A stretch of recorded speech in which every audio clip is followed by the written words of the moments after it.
오늘은 이제 경매나 공매에서 가장 기본이 되는 이 배당에 대해서 알아보겠습니다. 그 왜 경매를 이 배당을 알고 있어야 하는가? 왜 경매나 공매에서 배당을 알고 있어야 하나? 그리고 배당 절차와 배당이익 신청 방법은 어떻게 되는가? 왜 우리가 배당이익 신청을 안 하면 손해 보는가? 이 부분에 대해서 일단 먼저 그러면 우리가 경매에서 배당이 어떻게 진행이 되는가? 이 부분들도 먼저 한번 살펴보죠. 자, 우리가 이제 매각 절차가 어떻게 진행이 되는가를 보면 이제 매각기일에 이제 그 낙찰 받으면 이런 낙찰자를 우리가 매각 당일날 입찰에 참여해서 낙찰 받으면 이런 부분들을 우리가 최고가 매수 신고인 이 7일 있다가 매각 허가가 이루어지고 또 이런 허가가 이루어진 것 같다가 매각 결정이 이루어지죠. 결정 확정이 되죠. 결국은 낙찰 받고 나서는 이제 그 7일 동안은 매각 허가 또는 불허가 사유고 또 7일이죠. 매각 허가겠지 확정되고 나면 이때부터 30일 이내 대금 납부 기간이 정해지죠. 이때로부터 30일 이내 배당기일이 잡힙니다. 그리고 이 배당기일로부터 3일 전까지 요 3일 전에 이 배당기일 3일 전에 배당표 원안이 작성이 됩니다. 그래서 우리가 이러한 이 경매 절차에서 이 배당은 법원에서 작성하는 거기 때문에 법원에서 주는 대로 배당을 받는다고 했을 때 문제가 발생할 수 있죠. 제가 보기에는 크게 문제가 발생할 수 있는 거는 배당 받지 말아야 할 채권이 배당받는 경우가 있고 두 번째는 배당 받아야 할 채권이 배당을 못 받는 경우가 있죠. 배당 못 받는 경우, 이 사람은 배당 받는 경우. 또는 세 번째는 경매 법원이 이 배당표 오류가 발생했을 때 이 법원에서 잘못된 배당표를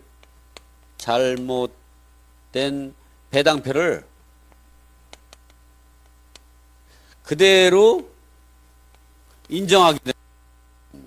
그만큼 배당받을 채권자가 배당받지 못하는 손해가 생기겠죠.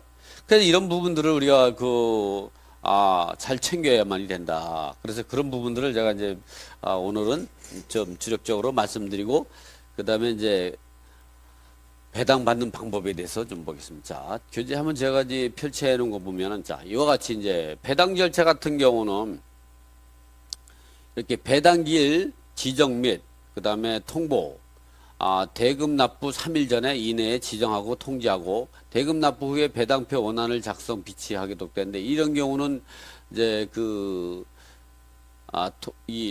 대금 납부 즉 3일 이내에 지정 통지하고 대금 납부 후 2주 이내에 배당기일 지정 및 통보를 하게 되는 거죠. 그리고 배당표 원안이 작성 후 비치 열람하게 되는데 이런 경우는 배당기일 즉 낙찰자가 잔금을 납부하면 30일 이내에 배당기일을 지정 통지를 하게 되는데 이런 이 배당기일 3일 전까지 배당금을 지급하는 배당기일 3일 전까지 배당표 원안을 작성해서 이해관계인들이 볼 수 있도록 열람 및 비치를 해놓게 되는 거죠. 그래서 이 이해관계인들은 배당기일에 참여해서 이의를 신청할 수 있는 거죠. 그래서 보니까 보면 배당길에 배당 이의가 없으면 배당표는 확정이 되고 배당금이 지급이 되는 거죠. 그래서 배당길에 참석자들은 배당금을 받게 되는 거고요. 그 자리에서 배당금 계좌 입금 요청자는 계좌 이체로 되는 것이고, 또 이게 배당길에 참석하지 않다든가 배당액이 공탁 사유에 해당되다든가 이 채권 가압류 같은 경우 이럴 때는 배당금이 공탁이 돼 가지고 확정이 되고 나면 추가 배당을 실시하는 게 되는 거고요. 이 배당 이의가 있다 그러면 배당 이의가 있는 부분에 대해서는 이제 배당금을 지급하지 않고 이 배당금이 공탁이 되는 거죠. 이렇게 공탁이 됩니다.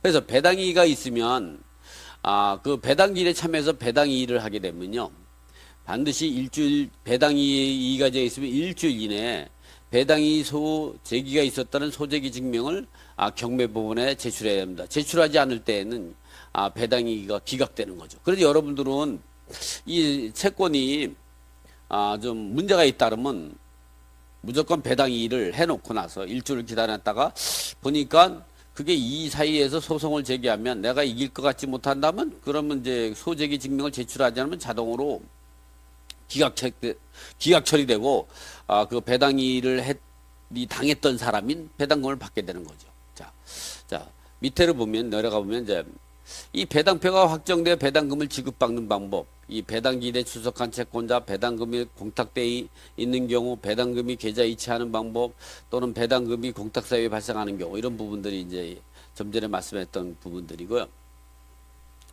그러면 우리가 배당 이의가 배당표 원안에 대해 이의 방법과 원고 승소 시 배당하는 방법에 대해서 보겠습니다. 배당표 원안에 대한 이의와 배당 이의 소재기 방법 같은 경우는 배당기일 3일 전에 작성한 배당표 원안을 열람한 이해관계 및 배당 요구 채권자 등은 배당표에 기재된 내용이 이의가 있는 경우 반드시 배당기일에 출석하여 이의를 진술하고 미리 서면으로 이의를 할 수 없다. 다만 채무자인 경우는 배당기일 전이라도 그 배당표 원안이 비치된 이후부터 배당기일이 끝나기 전까지 채권자의 채권 또는 그 채권이 순위에 따라 서면으로 이의를 제기할 수 있다. 이와 같이 배당표에 대한 이의 있는 채권자는 배당기일에 참여해서 이의를 할 수 있고, 이 배당기일에 참여해서 이의를 하지 않으면 배당표 원안에 대한 동의한 것으로 보기 때문에 확정됩니다. 그리고 이 배당 이의가 있으면 그 배당 이의 부분은 확정되지 아니하고 그 배당 이의 소송에서 확정될 때까지 지급할 수 없습니다. 법원은 배당 이의가 정당하다고 인정하거나 다른 방법으로 합의한 때는 배당표를 정정하여 그 자리에서 배당표를 확정하고 배당금을 실시한다. 그러나 이에 해당 배당 이의가 이제 그 다툼이 있겠다 생각했을 때에는 배당 이의를 한 채권자나 채무자는 이의가 있는 날로부터 일주일 이내 배당을 실시한 집행법원에 속한 지방법원에 배당 이의를 소를 제기하고 그 소제기 증명을 경매법원에 제출해야 한다. 소제기 증명으로서 소제기 증명서도 있고 변론기일 통지서 이런 것 등을 제출하면 된다. 소제기 증명서가 접수되면 법원은 이의가 있는 금액에 대해서는 전부가 소제기가 있는지를 조사하고 일부가 소제기가 있었다면 제소되지 아니한 금액에 대해서는 배당금을 지급하게 된다. 또 배당이 신청이 있은 후 소재기 증명을 제출할 때까지 제출하지 아니한 경우 이의를 취한 것으로 간주하고 법원은 유보되었던 배당을 실시하게 된다. 그리고 배당 이의를 한 채권자 등이 이의를 취소한 때에는 서면 또는 말로 이의를 제기할 수 있고, 이 경우 법원은 유보되었던 배당을 또다시 실시하게 된다. 배당이의 소송에서 원고가 변론 준비 기일에 출석한 적이 있더라도 첫 변론 기일에 불출석하면 소를 취한 것으로 간주한다. 무효인 근저당권 설정 계약의 터잡아 임의경매를 절차와 관련해서 부동산 소유자가 근저당을 상대로 배당이의 소송을 제기할 수 있는지 여부는 적극적. 무효인 근저당권에 의해서 배당 요구한 거는 사실은 효력이 없는 거죠. 이번에는 배당이의 소송 절차에서 원고가 승소할 때에 배당하는 방법입니다. 이거 아주 중요한 부분이거든요. 배당이의 소송 심리 결과 피고 즉 배당받을 채권자에 대한 배당이 부당하다고 하여 그 배당을 취소한 경우에는 그로 인하여 생기는 배당액은 배당일을 하지 않은 다른 채권자의 채권액을 고려할 필요 없고 배당일을 한 원고에게만 지급하고 나머지는 그대로 내비둬라. 만일 원고에게 추가로 배당하고 남는 돈이 있다고 하더라도 이는 피고에게 그대로 남겨두고 배당이 소송을 제기하지 않는 사람한테 알아서 챙겨서 배당을 할 필요 없다. 또 배당일을 한 사람이 설령 사순위, 5순위 채권자로서 이 3순위, 4순위 채권자가 배당받지 못한 상황에서도 5순위 채권자가 배당이의를 했고 이 배당이에 받아들여다가 5순위 채권자가 배당이에서 이겨서 배당을 받았다 그러면 그 배당금을 지급할 때에 배당받지 못한 3순위, 4순위를 고려할 필요가 없다는 얘기죠. 여기 이는 지금 내용이 그런 겁니다. 이는 이의 신청하지 않은 다른 채권자 가운데 원고보다 선순위 채권자가 있다 하여도 달라지지 않는다. 이 부분에 제가 이제 판서를 해가면서 다시 설명을 한번 드려보죠. 자, 이제 배당은 이제 이렇게 진행이 되는데 이렇게 되는 거죠. 이 그 배당에서 배당 순위가 1순위 근저당권자가 내가 채권 채용액이 3억 6천만 원인데 이 금액을 다 받았어요. 배당 요구를 해가지고. 근데 사실은 이 채권자가 채무자가 1억 5천은 상환한 거예요. 그래서 채권 원금은 1억 5천밖에 안 남은 거죠. 여기에 이자 5천만 원만 남아있는데 이 1순위 근저당권자가 3억 6천을 다 배당을 받았다고 하면 이런 사실을 다른 사람은 몰랐는데 그래서 이 사람이 3억 6천을 배당을 받는 밤에 2순위 근저당 3순위 근저당 4순위 근저당 이 사람들이 배당금이 하나도 없었던 거죠. 없었던 거. 그런데 이 4순위 채권자가 이런 사실을 알게 된 거예요. 그래서 4순위 채권자, 이 2순위, 3순위 채권자는 배당이의 소송을 안 하고 4순위 채권자가 배당이의 소송을 했어요. 그래가지고 이러한 것이 맞다. 법원이 판단낸 거예요. 그래가지고 했을 때에 사실은 이 사람은 2억만 배당받아야 되는데 3억 6천을 받는 1억 6천을 더 배당받으면 따라서 2순위, 3순위, 4순위가 배당 못 받는데 이 배당이 소송을 제기하지 않은 사람한테 알아서 배당할 필요는 없다는 거예요. 이 배당이 소송한 사람이 채권액이 얼마냐? 5천만 원밖에 안 되는 거예요. 그럼 5천만 원을 4순위 채권자에게 배당하고 그러면 1억 천이 남아있죠. 1억 천은 그대로 1순위 채권자에게 그대로 내비두라는 거죠.